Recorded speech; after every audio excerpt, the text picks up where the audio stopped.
Hello everyone, संभावित प्रश्नों की श्रृंखला में आज हम तैयार हैं लेकर 20 और ऐसे प्रश्न जो करंट अफेयर्स से रिलेटेड हैं।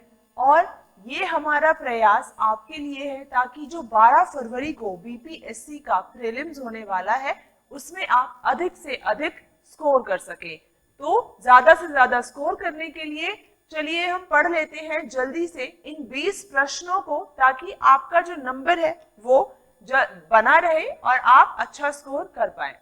देखिए, प्रश्न पहला जो है वो है हमारा कि किस राज्य ने उद्यमियों के लिए व्हाट्सएप का उपयोग करके शिकायतें दर्ज करने की सुविधा शुरू की है।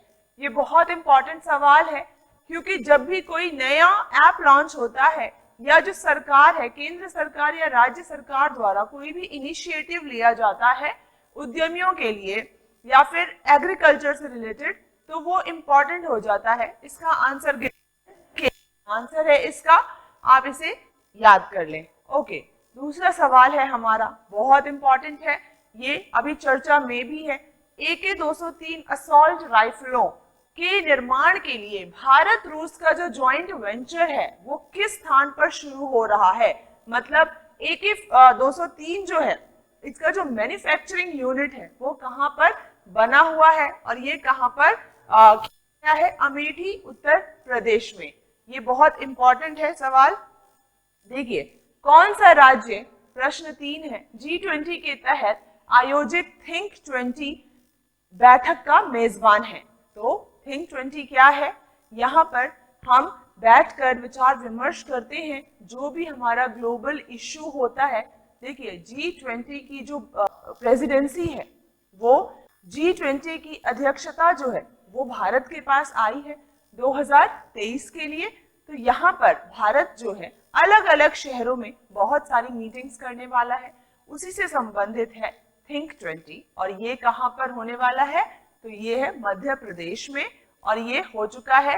अब ये इम्पोर्टेंट इसीलिए है क्योंकि ये G20 से रिलेटेड है और यहाँ पर हमें ये ध्यान देना चाहिए। अब देखिए, क्वेश्चन नंबर 4 है, संजीव चड्डा किस बैंक के प्रबंध निदेशक और CEO हैं। बहुत इंपॉर्टेंट है, तो इसका आंसर है bank of Baroda. Next question, Bharat किस राज्य में सबसे अधिक प्राथमिक कमजोर जनजातीय समूह जो है वो है। वेरी इंपॉर्टेंट, क्योंकि ये जो है PVTG primitive vulnerable tribal groups जो है हमारे, ये इनकी जो संख्या है ये भारत की जो टोटल संख्या है, जनसंख्या, उसके 1% भी नहीं है। और अभी हाल ही में 1500 करोड़ का जो है इनको फंड दिया जाएगा ताकि इनका जो है डेवलपमेंट हो सके, विकास हो सके। इनकी जो हालत है वो सही नहीं है। तो किस राज्य में सबसे अधिक इनका जो समूह है पाया जाता है, इसका आंसर है उड़ीसा। तो ये बहुत इंपॉर्टेंट है। देखिए, सारे जो सवाल है ना वो बहुत इंपॉर्टेंट है, तो अच्छे से आप एक बार इनको कवर करके जाएं ताकि आपका जो कॉन्फिडेंस है, एग्जाम में कॉन्फिडेंस बहुत मैटर करता है। और अगर आपके ये क्वेश्चंस आएंगे तो आपको बहुत ही ज्यादा खुशी होगी। कौन सी संस्था जो वार्षिक स्थिति शिक्षा रिपोर्ट है उसको रिलीज करती है, उसे जारी करती है। यहाँ पर ये रिपोर्ट्स जो है बहुत इंपॉर्टेंट होते हैं, तो आंसर तो गिवन है प्रथम। बाकी हम देख लेते हैं, नीति आयोग जो है वो भी बहुत सारी रिपोर्ट्स रिलीज करता है। और नीति आयोग के चेयरपर्सन कौन है, मुझे कमेंट सेक्शन में बताएं। कंसर्न वर्ल्ड वाइड जो है ये भी बहुत इंपॉर्टेंट इंस्टीट्यूशन है, ये ग्लोबल हंगर इंडेक्स जो है उसको रिलीज करता है। साथ ही साथ UNDP जो है ये ह्यूमन डेवलपमेंट इंडेक्स जो है आपने बहुत बार सुना होगा, यहाँ पर डेवलपमेंट को देखा जाता है, उसे रैंक किया जाता है, तो ये वो जारी करता है UNDP। और इसका सही आंसर है प्रथम। ओके, अगला सवाल हम चलते हैं। कौन सा शहर जो है वो G20 working group on environment and climate sustainability की बैठक का मेजबान होगा, होस्ट करेगा। इसका सही आंसर है बेंगलुरु। बहुत इंपॉर्टेंट है G20 और उससे रिलेटेड मीटिंग्स, तो इस पे जरूर ध्यान दें। देखिए, देवघर मार्ट जो है निम्नलिखित में से किसके दिमाग की उपज है। यहाँ पर पर्सनालिटीज के नाम दिए हुए हैं और आपको बताना है जो देवघर मार्ट है वो किसका जो है वो ब्रेन चाइल्ड है। इसका आंसर मंजुनाथ भजंत्री जी है। और देखिए, ये जो कॉन्सेप्ट्स होते हैं, देवघर मार्ट हो गया, हमने ये क्यों पूछा है, क्योंकि बीपीएससी में हमने देखा है कि झारखंड के जो इम्पोर्टेंट इनिशिएटिव्स होते हैं वो भी बहुत बार पूछे जाते हैं, क्योंकि झारखंड जो था वो बिहार का ही पार्ट था, पर अब जो है अलग हो चुके हैं, तो उससे भी सवाल आने की संभावना है। तो हमें कोई भी एस्पेक्ट को छोड़ना नहीं चाहिए। और यहाँ पर हम देख सकते हैं कि देवघर मार्ट हो गया, ये मेक इन इंडिया जो इनिशिएटिव है, आत्मनिर्भरता की ओर बहुत ही इंपॉर्टेंट स्टेप है, इसीलिए हमने इसका मेंशन किया है।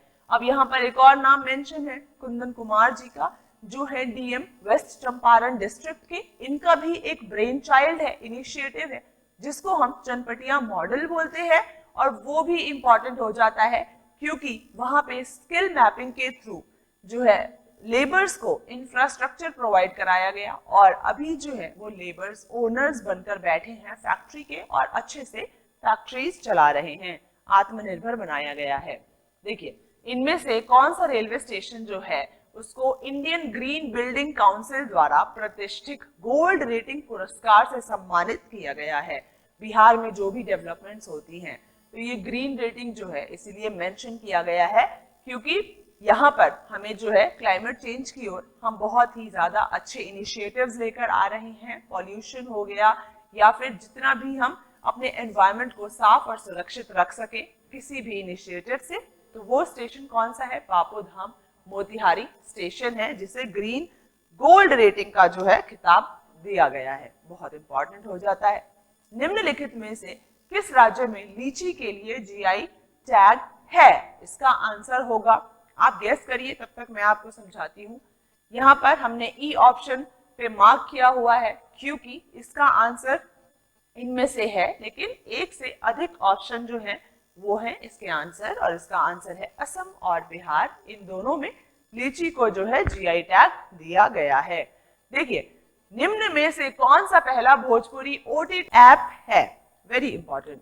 तो यहाँ पर चौपाल जो है वो एक भोजपुरी ओटीटी प्लेटफॉर्म उभर कर आया है, जिसपे अब आप कोई भी चीजें देख सकेंगे एंटरटेनमेंट से रिलेटेड। क्वेश्चन नंबर 12 है, उत्तर प्रदेश का रानीपुर टाइगर रिजर्व भारत का 53वां टाइगर रिजर्व बन गया है। यह किस जिले में है? रानीपुर टाइगर रिजर्व, ध्यान दीजिएगा, ये है चित्रकूट में। बहुत इंपॉर्टेंट है। बाकी जो ऑप्शंस है ये भी टाइगर रिजर्व्स हैं, पर यहाँ हम रानीखेत की बात कर रहे हैं।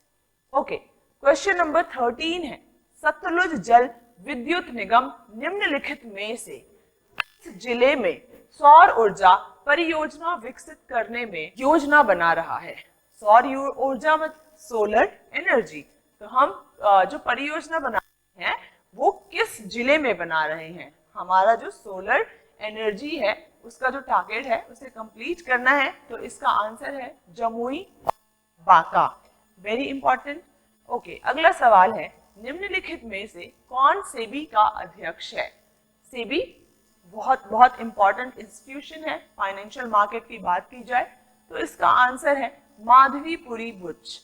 ये पहली महिला अध्यक्ष होंगी, जो सेबी की जो चेयरपर्सन है ये पहली महिला है, और इनका जो नाम है वो इन्फ्लुएंशियल पीपल जो है फोर्ब्स की जो लिस्ट होती है उसमें भी आया है।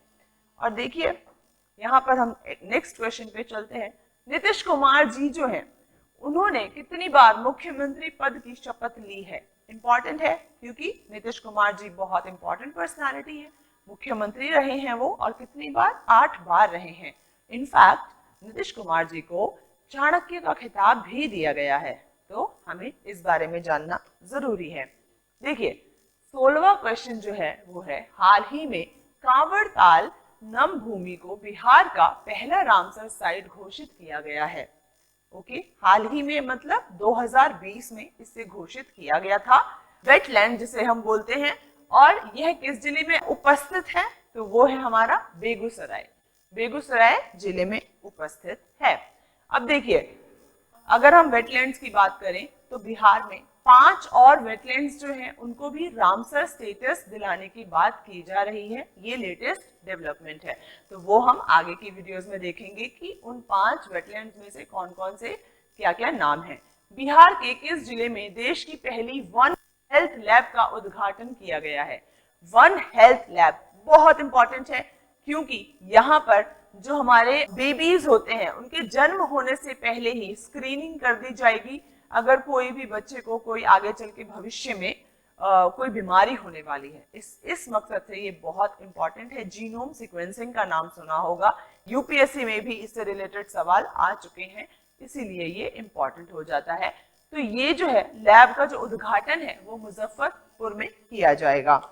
वेरी इंपॉर्टेंट, ये सारे सवाल बहुत ही ज्यादा संभावित हैं आने के आपके बीपीएससी एग्जाम में, तो एक बार जरूर देखकर जाएं पूरी हमारी जो श्रृंखला है उसको। बिहार किसानों हेतु कृषि यंत्र एवं ट्रैक्टर आदि की ऑनलाइन बुकिंग के माध्यम से त्वरित उपलब्धता सुविधा किस योजना के अंतर्गत सुनिश्चित हो सकेगी? मतलब ऑनलाइन आप बुक कर सकेंगे जो भी इक्विपमेंट्स चाहिए आपको, जो भी आपको मशीन्स चाहिए आपकी एग्रीकल्चर, आपके प्रोडक्शन से रिलेटेड, तो वो किस योजना के तहत मिलेगी? बहुत इंपॉर्टेंट है एग्रीकल्चर, क्योंकि ये हमारा बैकबोन है इकोनॉमी का।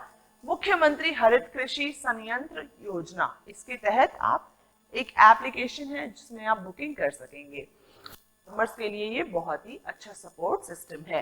क्वेश्चन नंबर 19 है, नई चेतना किस मिशन के तहत सभी भारतीय राज्यों में शुरू किया गया एक अभियान है? तो यहाँ पर हम देख रहे हैं कि नई चेतना मिशन जो है वो किस मिशन के तहत सभी भारतीय राज्यों में शुरू किया गया है? राष्ट्रीय ग्रामीण आजीविका मिशन। तो नई चेतना राष्ट्रीय ग्रामीण आजीविका मिशन से रिलेटेड है, इसे याद कर लें। मिशन लाइफ वेरी इंपॉर्टेंट, किस मंत्रालय के अंतर्गत है? मिशन लाइफ जो है इसे लॉन्च किया गया है, क्यों? क्योंकि हम क्लाइमेट से जो भी रिलेटेड इश्यूज हैं, ओके, तो उसको सुधारने के लिए हम जो डेली लाइफ में अपने बिहेवियर अडॉप्ट करते हैं उसको ध्यान दिए जाने के लिए ये मिशन लाया गया है, ताकि हम अपनी धरती को क्या कर सके, अनुकूल बना सके रहने के, और भविष्य में भी अपने बच्चों को एक बेहतर सराउंडिंग एनवायरनमेंट प्रोवाइड करा सके। तो मिशन लाइफ जो है वो किसने जो है इसे लॉन्च किया है, और ये जो मिनिस्ट्रीज दी गई हैं इनका भी नाम यहाँ पे गिवन है। तो यहाँ पर देखिए ऑप्शन ई होगा करेक्ट, क्योंकि सिर्फ एक मिनिस्ट्री नहीं है, यहाँ पे दो ऑर्गेनाइजेशन है वो काम कर रही हैं। देखिए इसे लॉन्च किया था नीति आयोग ने, और ये प्रधानमंत्री जी जो है उनके इनिशिएटिव से ही बना था मिशन लाइफ। अब यहाँ पर आ गई है, तो यहाँ पे MOEFCC जो है ministry of forest and climate change, ये भी आ चुकी है, इन्वॉल्व हो चुकी है। अब ये दोनों मिलकर काम करेंगे हमारे धरती को, इंडिया को जो है कार्बन फुटप्रिंट्स जो हैं उसके कैसे कम किए जा सकते हैं उसके ऊपर, तो इसलिए मिशन लाइफ जो है उसका लॉन्च किया गया है। तो ये थे हमारे 20 प्रश्नों की श्रृंखला। मिलते हैं आपसे नई वीडियो में जिसमें और 20 क्वेश्चंस हम आपके लिए लेकर आएंगे, और आपकी प्रिपरेशन को बहुत ही ज़्यादा अच्छी बनाने में हम सहयोग करेंगे, ताकि आप 12 फरवरी को जो एग्ज़ाम है उसमें अच्छा परफॉर्म कर सके। धन्यवाद। और ऐसी और भी वीडियोस देखने के लिए आप हमारा मोबाइल ऐप प्रशासनिक गुरुकुल डाउनलोड कर सकते हैं, और हमारा YouTube चैनल प्रशासनिक गुरुकुल सब्सक्राइब कर सकते हैं।